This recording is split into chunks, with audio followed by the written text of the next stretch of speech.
momento de dar la bienvenida al doctor Santiago Vega, cirujano plástico, estético y reconstructivo, especializado en los Estados Unidos, creador de la campaña Cirugía Plástica Segura. Y bueno, pues actualmente existen muchísimos procedimientos estéticos, pero el día de hoy también junto al doctor conoceremos cuáles son las complicaciones. Doctor, bienvenido, siempre es un gusto tenerle en el set de Doctor Ted. ¿Cómo estás? ¿Cómo has pasado? Hoy día vamos a hablar sentados, pero es para que todo el mundo realmente tenga en cuenta una cosa. A ver, dentro de lo que es la cirugía plástica, muchas personas siempre van a acudir al cirujano plástico, van a acudir a nosotros, siempre con la expectativa más alta, siempre van a acudir con el objetivo de que, ¿sabes qué? Quiero tener una nariz bonita, quiero tener una lipo, quiero tener perfecto, quiero tener un busto súper bien, quiero tener todo tranquilo. Y pues obviamente también, si es que hemos tenido una herida, hemos tenido un trauma, hemos tenido alguna condición que nos afecte, pues acuden de nosotros y su expectativa normalmente es que desaparezcan las cosas y que se vean de la mejor manera. Pero hay que saber una cosa, y eso es muy importante. Cirugía plástica, como siempre les he repetido, es medicina. Y medicina significa de que es dentro de las probabilidades. No es posible que nosotros los cirujanos plásticos te digamos, está garantizado tal procedimiento, tienes una garantía de que no te va a suceder nada. De hecho, en medicina no se hablan de garantías, en medicina se hablan siempre de probabilidades. Y esto es muy importante que se sepa, porque todas las personas las cuales nos están viendo tienen que saber de que cuando se someten a una cirugía, cualquiera que sea, vamos a hablar desde algo muy pequeño entre comillas, pero ¿no? Claro, que puede afectar la salud. Te vas al odontólogo y el odontólogo le dices, estás con una caries. Sabes que en realidad tenemos que, a más de hacerte el tratamiento, tenemos que retirarte esa muela. Y de repente, el paciente, más o menos alrededor de unas 24, 48 horas más tarde, en emergencias. Y en emergencias y está con una endocarditis. ¿Por qué sucedió esto? Porque simple y sencillamente tenía un problema valvular, que el paciente no lo sabía, que el odontólogo no lo sabía, y sin embargo le dio una endocarditis. Justamente por esto, y lamentablemente el 90-95% de los pacientes con endocarditis pueden fallecer.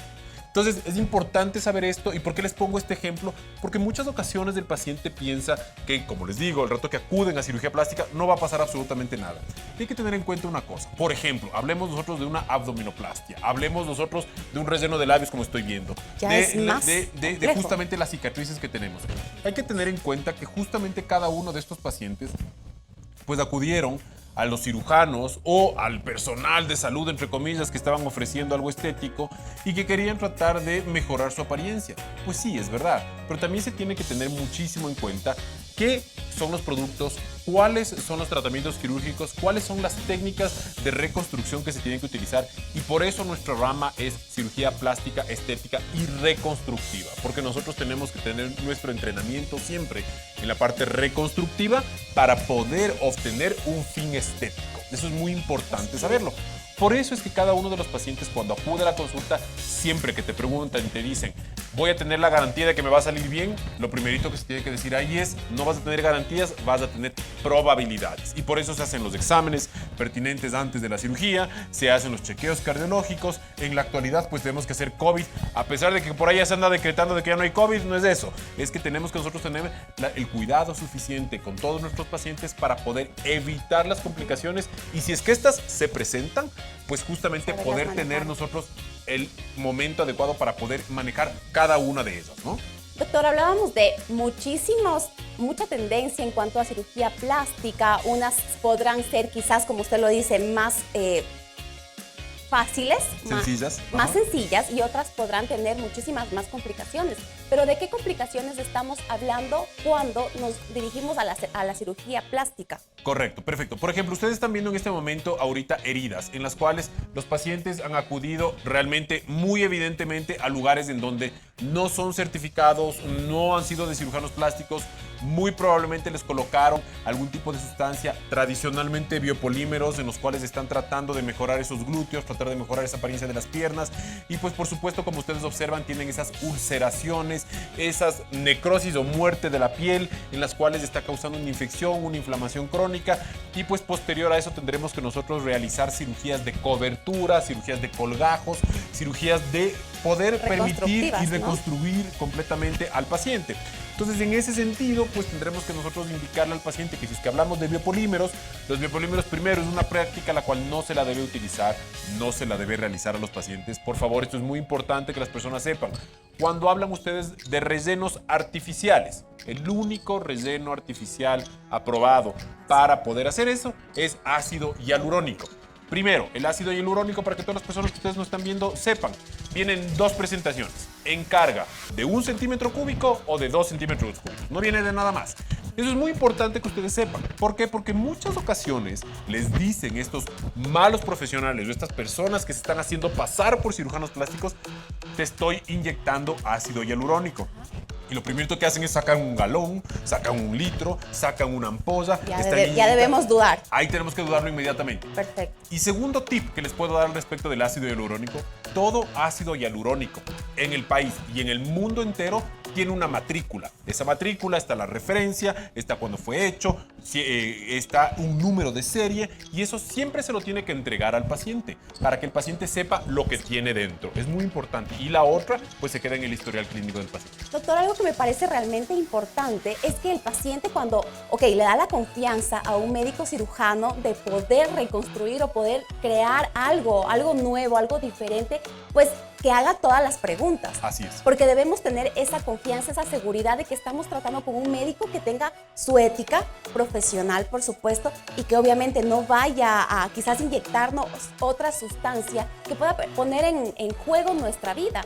¿Podemos hablar quizás de una clasificación de gravedad en cuanto a las complicaciones? Bueno, por supuesto, dentro de lo que es justamente las complicaciones dentro de cirugía plástica, pueden existir complicaciones locales, pueden existir complicaciones de áreas o de zonas y pueden existir complicaciones sistémicas.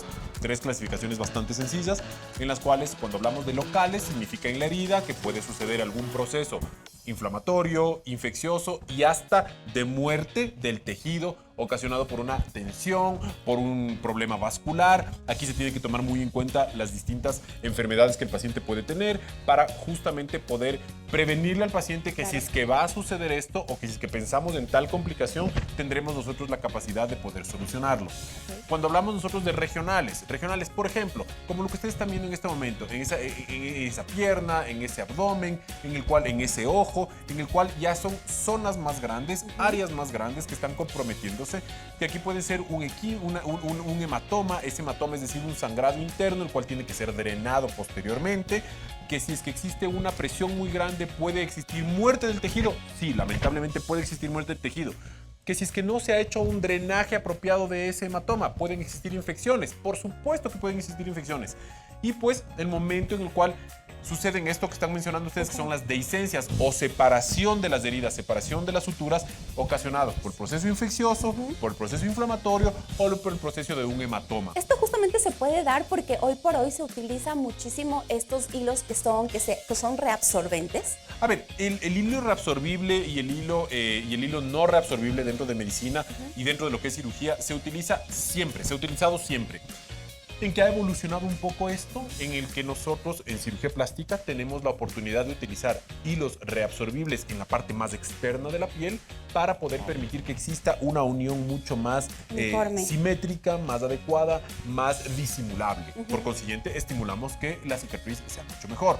Cuando utilizamos nosotros suturas de tensión que se llaman, como por ejemplo la que ustedes están viendo en ese tobillo, esa sutura de tensión, esa sutura con esos hilos negros, que primero están con unos hilos que se nota que son de seda. Y eso no lo hizo un médico. Eso no lo hizo un plástico. Para Definitivamente nada. no lo hizo un plástico para nada.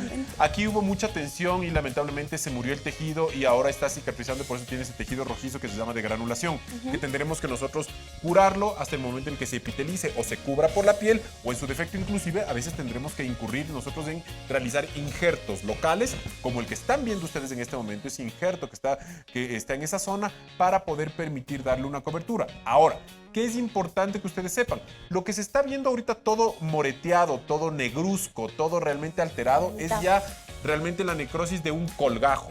Esa necrosis de un colgajo es justamente en una reconstrucción mamaria ocasionado por un colgajo muy probablemente abdominal o de la espalda o inclusive colgajos libres que son de la región glútea para poder darle una cobertura adecuada. Pero, ¿qué sucede aquí? Y esta complicación sucede en el momento en el cual no ha habido una vascularidad adecuada. Por ejemplo, pacientes que han sido fumadores y que por el hecho de ser fumadores no te avisan. Entonces, tienes ya una patología vascular de base.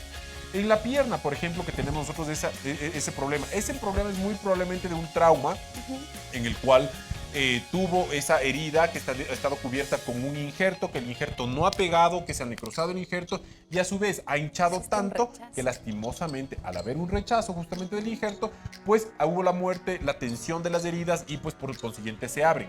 Y en este otro caso que ustedes están viendo en esa reconstrucción mamaria en un seno, pues aquí lo que lastimosamente ha sucedido es que no ha existido una vascularidad adecuada del pezón y el pezón lamentablemente murió. Entonces, siempre en todos los pacientes es muy importante saber las condiciones y características de cada uno de ellos. Es siempre importante saber qué necesitamos nosotros investigar de cada uno de nuestros pacientes, porque a veces el paciente ya llega a la consulta operado. Y nuestro deber es decir, ok, ya te operaron, yo necesito saber cómo está la vascularidad y saber qué técnica puedo utilizar para que la circulación sea la correcta y sea la adecuada. Aquí en cambio estamos viendo nosotros un absceso. Más que nada fue una dehiscencia. La dehiscencia significa separación de la herida. Se abrió. Ese tejido rojizo que tú ves y medio empedrado se llama tejido de granulación. El tejido blanquecino que ves en el fondo se llaman... es un tejido de fibrina. Es un tejido del cuerpo que está reaccionando frente a un proceso inflamatorio localizado que está tratando de cubrirlo. Y el amarillento que tienen ustedes acá más bien es la grasa. Esa es la grasa la cual está tratando de cicatrizar y más bien esa es una grasa muerta. Esa es una esteatonecrosis. Entonces aquí lo que se tiene que hacer es permitir hacer una curación adecuada, estimularle al cuerpo para que vaya cerrando esa herida y en una segunda instancia poder nosotros realmente cerrar por completo y minimizar las apariencias de las heridas. Por eso es tan importante saber que dentro de lo que es cirugía plástica nosotros tendremos que trabajar a lo largo de la cicatrización. Claro. Muchas pacientes acuden a la consulta y dicen, ya, me operé, me sacaron los puntos y me fui de farra. No funciona de esa manera. Es importante que los pacientes siempre tengan el control adecuado y normalmente dentro de lo que son las cirugías plásticas, estéticas específicamente, tienen que tener un control de mínimo un año los pacientes. Durante ese año se van a ver con cierta frecuencia. Tampoco es que le vamos a ver todos los días, no todas las semanas ni nada. Pero sí es importante ir guiando la cicatrización para que el momento en el que nosotros vemos cualquier potencial situación que esté sucediendo en el transcurso cicatrizal, actuar inmediatamente y no tener ningún problema. Además que tiene que existir una corresponsabilidad, porque por ejemplo, si los médicos nos mandan a hacer unos exámenes, hay casos, doc, en que falsifican los exámenes y porque quizás hacerlo más rápido, pues mi amiga se hizo la liposucción hace una semana, pues existen esos casos. Entonces también digo, no darle toda la responsabilidad al médico si es que uno sabe que está en las mejores manos, pero también esa corresponsabilidad de que estamos hablando de mi vida. Me encanta lo que me dices ahorita porque lastimosamente algo que sí sucede, no solo en esto de la falsificación de los exámenes, sino que también el momento en el cual nosotros al paciente le pedimos y le decimos, tienes que hacer A, B, C, D hasta la Z, no te saltes de la A a la Z. No pienses que porque a mi amiga no le pasó nada, porque yo sé algo de medicina, porque yo le vi en Doctor Google, porque Doctor Google, qué bestia, es una de las cosas las cuales siempre nos está molestando, para serte súper sincero. Piensan que saben algo de medicina. A ver, es muy importante saber esto. Si es que nosotros tenemos que hacer ciertas líneas, ciertas condiciones y tenemos que seguir las indicaciones, síganlas, porque a la final nosotros somos los médicos y nosotros somos los que hemos estudiado y nosotros somos los diferentes, que vamos a poder, además. Exacto, somos los expertos en esta situación y somos quienes les vamos a poder indicar cuándo existe una complicación, cuándo no existe una complicación. Y una cosa que es importante que los pacientes sepan, nosotros nos damos cuenta así que no hicieron lo que nosotros les pedimos.